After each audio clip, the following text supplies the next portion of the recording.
Chapter 7. 1, 2, 3.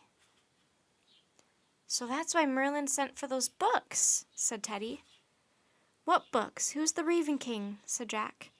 "Now it all makes sense," said Teddy. "Who's the Raven King?" said Jack. "But I wonder how he found the Diamond of Destiny," said Teddy. "Teddy, who's the Raven King?" Jack nearly shouted. "He's a terrifying creature who comes from the other world," said Teddy. "I read all about him in one of the books I brought Merlin from Morgan's library. As a boy, the Raven King longed to be a bird so he could fly. He stole a spell from the Wizard of Winter, but he didn't have the magic to make it work properly, so the spell only worked halfway. It made him half bird and half human." "Oh, man," said Jack. "Now he commands a huge army of ravens who treat him as their king," said Teddy. "Why would he steal the Diamond of Destiny?" asked Annie. "I don't know," said Teddy, "but we must get it back for the sake of Camelot's future." "And for these ghost kids, too," said Annie, "and the ghost dog." She looked around the room. "Don't worry," she called. "We'll help all of you. We'll get the Diamond of Destiny back." "We will?" asked Jack. "How? We don't know where this crazy raven man lives or anything." "Look, more writing," whispered Teddy. "She heard you." 3 more words slowly appeared in the mirror dust. "Nest on mountain top." Jack felt cold air whoosh by him again. The curtain covering the window moved aside. A patch of moonlight shone on the floor. Jack, Annie, and Teddy walked to the window and looked out. In the distance, a craggy mountain rose into the moonlit sky. "Ah," whispered Teddy, "so there dwells the Raven King. I had thought his nest was in the other world."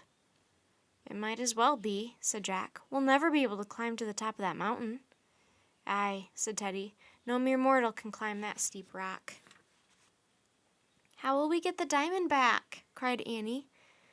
"I said no mere mortal," said Teddy. "I am more than a mortal, remember? I'm a sorcerer." "Yeah, but your rhymes never work," said Annie. "True, but I have more than just rhymes," said Teddy. He pulled a twig out of his pocket. "See?"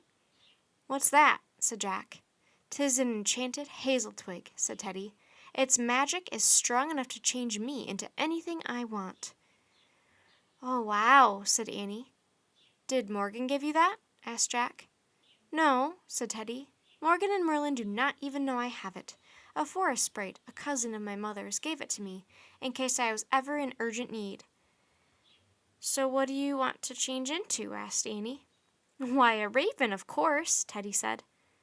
"Teddy's crazy," thought Jack. But Annie didn't seem to think so. "What a cool idea," she said. "They're both crazy," thought Jack. "'Tis cool indeed," said Teddy. He held up the twig. "Wait a minute," said Jack. "Do you have a plan? I mean, what are you going to do once you change into a raven?" "I shall fly up to the mountain nest," said Teddy. "Find the diamond, bring it back. Mission done." "And what do we do?" asked Annie. "Wait here for me. I'll be back as soon as I can," said Teddy. He climbed up onto the window ledge. His moon shadow stretched across the floor. "Good luck," said Annie. "Thank you," said Teddy. He raised his hazel twig. "Stop," said Jack. "Can we discuss your plan a little bit more?" But Teddy was already sweeping his hazel twig through the air. He waved it from the top of his head to the tips of his toes. "Teddy, stop," said Jack. But Teddy started his rhyme. "Oh, hazel twig from hazel tree, make me a raven." "Quick," he said, "a word that rhymes with tree." "Wait," said Jack. "Doesn't rhyme with tree," said Teddy. "3," said Annie. "Brilliant," said Teddy. He started again. "Oh, hazel twig from hazel tree, make me a raven. 1, 2, 3." He waved the twig wildly. "Careful," said Jack. He ducked and covered his head. Suddenly he heard a roar. He felt a blast of heat. Then he heard a strange screech. Jack looked up. Teddy's hazel twig had fallen to the floor. Jack saw Teddy's shadow on the floor too, but it was no longer the shadow of a boy. A chill went through Jack. A large raven was perched on the windowsill. Moonlight shone on its sleek, blue-black wings, its shaggy throat feathers, its thick neck and big beak. A second raven stood beneath the window. It looked like the first, only smaller. "Where's Annie?" Jack wondered wildly. He tried calling her name, but a terrible croak came from the back of his throat. "Achoo!" Jack felt as if he were caught in a terrible nightmare. With jerky turns of his head, he peered down at his own body. His arms had turned into jet-black wings. His legs were spindly twigs that ended in 4 long, skinny toes with curved claws. Teddy had accidentally changed them all into ravens.